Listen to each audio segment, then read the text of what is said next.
আপনাদেরকে স্বাগত জানাচ্ছি আমার নির্বাচন বিশ্লেষণ শোনার জন্য। আমি কিছুদিন আগে দেশে ছিলাম এবং কয়েক মাস দেশে অবস্থান রত ছিলাম এবং মানুষের সাথে কথা বলেছি, মিশেছি এবং ইনফরমেশন সংগ্রহ করার চেষ্টা করেছি। আমি আজকে এই ইলেকশনের আগ মুহূর্তে আমার মনে হয় কাল বাদেই এখানে ইলেকশন, বাংলাদেশের ইলেকশন। সেই ইলেকশন সম্বন্ধে আমার কিছু একটা অবজারভেশন দিতে চাই, যেটি প্রথমে বলবো হ্যাঁ না ভোট নিয়ে আলোচনা করতে চাই। আমি মনে করি হ্যাঁ না ভোট বা গণভোটের খুব একটা তাৎপর্য এই আমাদের দেশের, বাংলাদেশের নিম্নবিত্তরা, নিম্ন মধ্যবিত্তরা, মধ্যবিত্তরা খুব অনুধাবন করতে পারছে বা তারা এটা বুঝতে পারছে বলে আমার মনে হয় না।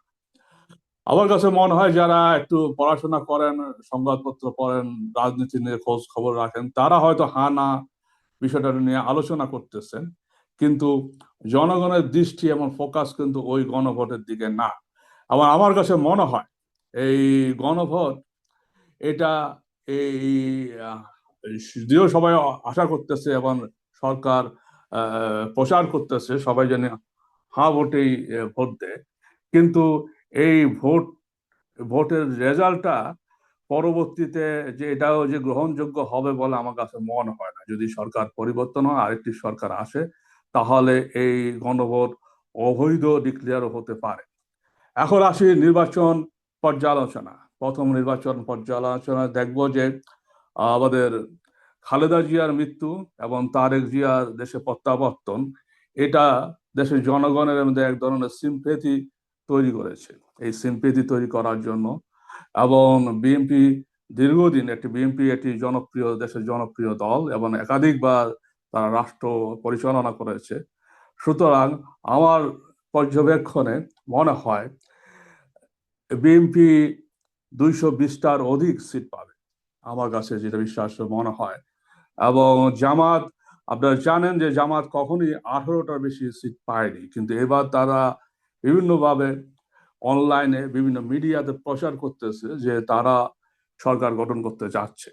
কিন্তু আমার কাছে মনে হয় না যে তারা, তাদের ভোট ব্যাংক খুব ব্যাপক। যারা মওদুদি কাল্টে বিশ্বাস করে বাংলাদেশে, জামাত একটি মওদুদি কাল্ট, আবার মওদুদি পন্থী একটি ধর্ম চর্চা এবং রাজনৈতিক দর্শন তারা চর্চা করে। সেটা একটা একসময় তারা আন্ডারগ্রাউন্ডে চর্চা করতো, অনেক অনেক সময় তারা উম, আহ, গোপনে চর্চা করত, অনেক সময় তারা তথ্য গোপন করে চর্চা করত। এই মওদুদি কাল্টের যারা সদস্য তারাই এদেরকে ভোট দেয় জনগণ থেকে। তারা যে ব্যাপক সংখ্যক ভোট তারা আদায় করতে পারবে আমার কাছে মনে হয় না। এখানে আমার কাছে মনে হয় 30টা কি 40টা আসন তারা পেতে পারে। এনসিপি 10টা কি 15টা আসন পেতে পারে, কিন্তু তারপরও আমি মনে করব না যে তাদের একটা ব্যাপক ভোট ব্যাংক আছে। যদি বলা হয় তারা কেন এবং কিভাবে জিতবে, সে বিষয় নিয়ে আলোচনা হচ্ছে। এই বিগত সরকারের সময়, বিগত সরকার আমি বলবো যে এই সরকারটা ডক্টর ইউনূস সরকার, এই ডক্টর ইউনূস সরকারের সময় প্রশাসনের কিছু জামাত, এনসিপি পন্থী এলিমেন্ট ঢোকানো হয়েছে, তাদেরকে প্রবেশ করা হয়েছে, তাদেরকে চাকরি দেওয়া হয়েছে। আপনারা জানেন যে এই বিগত আমলি সরকারের সময় এই কিছু কিছু পদ শূন্য হয়ে যায়, তাদেরকে অপসারণ করা হয়, অথবা তারা পালিয়ে যায়। সেখানে যে সমস্ত লোক বসানো হয়, এদের অধিকাংশই ছিল জামাতপন্থী। সুতরাং এদের একটা ইলেকশন ইঞ্জিনিয়ারিং করতে পারে তারা, এটা একটা ধারণা করা হচ্ছিল। আমার কাছে মনে হয় না তারা খুব ব্যাপকভাবে ইলেকশন ইঞ্জিনিয়ারিং করতে পারবে। প্রধান কারণ হচ্ছে এই বিএনপি রাজনীতি দল সেনাবাহিনীর সমর্থন পাচ্ছে। সেনা সদস্যদের তাদের প্রতি একটা চমৎকার সিম্পেথি আছে। আপনারা জানেন যে তারেক জিয়া ক্যান্টনমেন্টেই বড় হয়েছে, তার বাবা সেনাবাহিনীর সদস্য ছিল এবং সেনাবাহিনীদের সাথে তাদের সম্পর্ক সবসময়, বিএনপির সম্পর্ক সবসময় সুসম্পর্ক থাকে। সুতরাং সেনা সদস্য দ্বারা তারা প্রোটেক্টেড, একটা। দ্বিতীয় জিনিসটা হতে পারে এই গ্রাসরুট পর্যায়ে আমাদের সরকারে যে সমস্ত কর্মচারী আছেন এবং পুলিশ বাহিনীর সদস্য আছেন, এরা কিন্তু আওয়ামী লীগ যে এই 16 বছরের মতন যে আমাদের রাষ্ট্রযন্ত্র পরিচালনা করেছিল, এদের লোকজন কিন্তু এখনো ব্যাপকভাবে আছে, তাদেরকে কিন্তু ব্যাপকভাবে অপসারিত করা হয়নি। যেমন ব্যুরোক্রেসিদের আওয়ামী লীগের অসংখ্য লোক আছেন, এবং মিডল পর্যায়ে এবং নিচের পর্যায়ের লোকদের মধ্যে আওয়ামী লীগের প্রচন্ড সদস্য আছেন। সুতরাং ওই অ্যাডমিনিস্ট্রেটিভ লেভেলে যে জামাত এলিমেন্ট আছে বা এনসিপি এলিমেন্ট আছে, তাদের কমান্ড যে তারা শুনবে, এটা আমার মনে হয় না। সুতরাং ইলেকশন জামাত দ্বারা ব্যাপকভাবে ইঞ্জিনিয়ারিং হবে বা ম্যানিপুলেশন হবে বা কারচুপি হবে, সেটা আমার কাছে বিশ্বাসযোগ্য মনে হয়। এই জন্য আমার কাছে মনে হয় ব্যাপক সংখ্যাগরিষ্ঠতার মাধ্যমে, নিরঙ্কুশ সংখ্যাগরিষ্ঠতার মাধ্যমে বিএনপি সরকার গঠন করতে আসছে, এটা আমার কাছে প্রতীয়মান হয়েছে। আরেকটা হচ্ছে, অলরেডি দেশের জনসাধারণ তারেক জিয়াকে দেশের প্রাইম মিনিস্টার ভাবা শুরু করে দিয়েছে। তারা কিন্তু উনি এখনই জনগণ তাকে গ্রহণ করে নিয়েছে প্রাইম মিনিস্টার হিসেবে। সুতরাং নির্বাচনের পরে তাকে যে আবার শপথ করবে, এটা হয়তো একটা ফর্মালিটিস থাকতে পারে, কিন্তু জনগণ অলরেডি ওনাকে তাদের হৃদয়ে তারেক জিয়াকে প্রাইম মিনিস্টার হিসেবে ধারণ করে। এখন কথাটা হচ্ছে, অনেকের ধারণা যে ইলেকশনের মাধ্যমে যে সরকারটা আসবে, সেই সরকারটা কেমন হবে, যারা কি খুব শান্তিপূর্ণভাবে দেশ পরিচালনা করতে পারবে? আমার কাছে মনে হয় না। কারণ এই এই যে কিছুদিন হলো, এই নির্বাচনের সময় যখন মানুষ এখন নির্বাচন নিয়ে রাজনৈতিক দলগুলি ব্যস্ত, এই টাইমেই আওয়ামী লীগের সদস্যরা, হার্ডকোর সদস্যরা, এরা কিন্তু আবার দেশে ব্যাক করা শুরু করে দিয়েছে। তারা যেখানে পালিয়েছিল সেখান থেকে এসে পড়ছে, যে জায়গায় গা ঢাকা দিচ্ছিল তারা এসে পড়তেছে, ভারত থেকে তারা এসে পড়তেছে। তারা হয়তোবা শোডাউন করতেছে না, তাদের যে নীরবতা কিন্তু একটা বড় ধরনের মেসেজ দেয়। তারা হয়তোবা এমন একটা স্ট্র্যাটেজিতে চলে যাচ্ছে, আমাদের এই নির্বাচনের সময় বা নির্বাচনের পরবর্তী সময় তারা ব্যাপকভাবে রাস্তায় এসে পড়তে পারে। জনগণের যে সেন্টিমেন্ট ছিল আগে, এই এই খুদে রাজনীতিবিদ, ছাত্র রাজনীতিবিদদের সাথে, সেই সেন্টিমেন্টটা কিন্তু এখন হালকা হয়ে যাচ্ছে। সেটা কিন্তু খুব সম্ভবত এটা বিএনপির দিকে এসে পড়তেছে, এটা খুব সম্ভবত আওয়ামী লীগের দিকে এসে পড়তেছে। সুতরাং আমি মনে করি যে এই যে সংসদ হতে যাচ্ছে, আগামী যে সংসদ হচ্ছে, সেটা একটা হাং সদস্য সংসদ হবে, এবং পরবর্তীতে আরেকটা নির্বাচনের জন্য আমার মনে হয় দেশবাসী অপেক্ষা করতে হবে।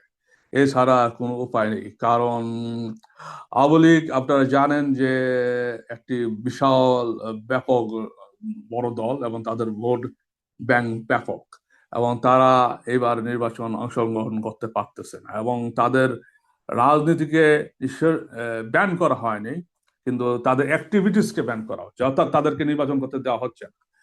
সুতরাং তারা যে বসে থাকবে এই বছরটাতে বা এই বছরের সামনের বছরে, এটা কিন্তু মনে ভাববার কোনো অবকাশ নেই।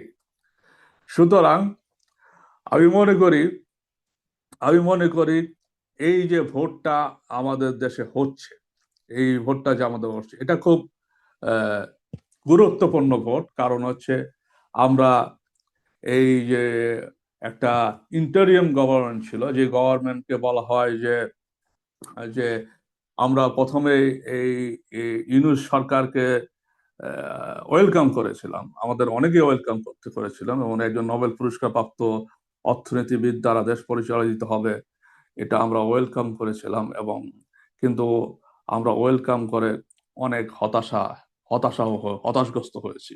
কারণ ওনার পারফরমেন্স খুব একটা রিমার্কেবল ছিল না, অ্যাচিভমেন্ট খুব একটা রিমার্কেবল ছিল না, বরঞ্চ তার অনেক উপদেষ্টার বিরুদ্ধে বিভিন্ন ধরনের অভিযোগ শোনা যাচ্ছে।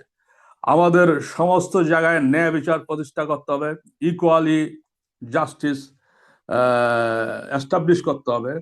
আওয়ামী লীগের জন্য যে বিচার, সেটা সেটা সেটা এখনের সরকার আছে তাদের জন্য সেই বিচারই করতে হবে। যারা দুর্নীতি করতেছেন, দুর্নীতি অতীতে করেছেন, এখনো করতেছেন, তাদেরকে আইনের আওতায় আনতে হবে। আপনারা জানেন যে এখনো পর্যন্ত কোন উপদেষ্টা তাদের সম্পদের বিবরণ দেননি। আমার মনে হয় আইনগতভাবে তাদের প্রত্যেকে বাধ্যতামূলক করা উচিত কি পরিমাণ সম্পদ তাদের এই সরকারের দায়িত্ব গ্রহণ করার আগে ছিল। আর এই 15-16 মাসে তো ওনারা এই ইউনূস সরকারের সময় তারা কি পরিমাণ সম্পদ জেনারেট করেছেন, তৈরি করেছেন, এই সবকিছু আমাদের জানা উচিত। তার ডুয়েল সিটিজেন আছে, কে ডুয়েল সিটিজেন নিয়েছেন আমাদের অবশ্যই জানা উচিত, এবং কারা ভিসা করিয়েছেন সেটা অবশ্যই জানা উচিত, এবং তারা অতি শীঘ্র দ্রুত লাল পাসপোর্ট জমা দিয়ে আবার নর্মাল পাসপোর্ট নিয়েছেন, এইগুলির নামও প্রকাশ করা উচিত। আইন সমভাবে সবার জন্য প্রয়োগ হবে, সেটাই আমাদের আশা। সুতরাং আমি আশা করব জনগণ জনগণ এই এই পরিবর্তিত পরিস্থিতি, একটা ঐতিহাসিক পরিবর্তিত পরিস্থিতি হতে যাচ্ছে বাংলাদেশে 2 দিন পরে। সেই পরিস্থিতিতে আমরা একটা গণতান্ত্রিক সরকার দেখতে চাই। আমরা চাই গণতান্ত্রিক প্রক্রিয়ায় দেশ পরিচালিত হবে। আমরা চাই ধর্মান্ততার ধর্ম রাজনীতি ব্যবহার এটার এটার এটার এন্ডিং চাই, এর সমাপ্তি চাই। এবং আমরা চাই, এবং আমার বক্তব্য শেষে আমি বলবো যে উদ্দেশ্য প্রণোদিত ভাবে কিছু সাংবাদিক এখনো কারারুদ্ধ।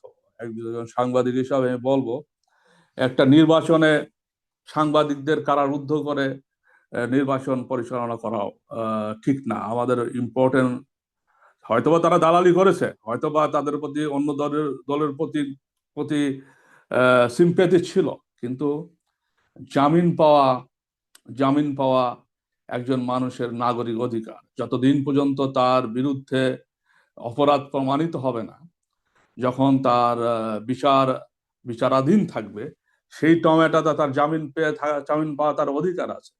সুতরাং আমি মনে করি না রাজনৈতিক কারণে এবং সত্য কথা বলার জন্য কোন রাজনীতি দলকে সমালোচনা করার জন্য বা কোনো সরকারের সমালোচনা করা যে একজন একজন সাংবাদিকদের পিছনে লাগা বা তাদেরকে অ্যারেস্ট করা, এটা কোনো ক্রমে গ্রহণযোগ্য না।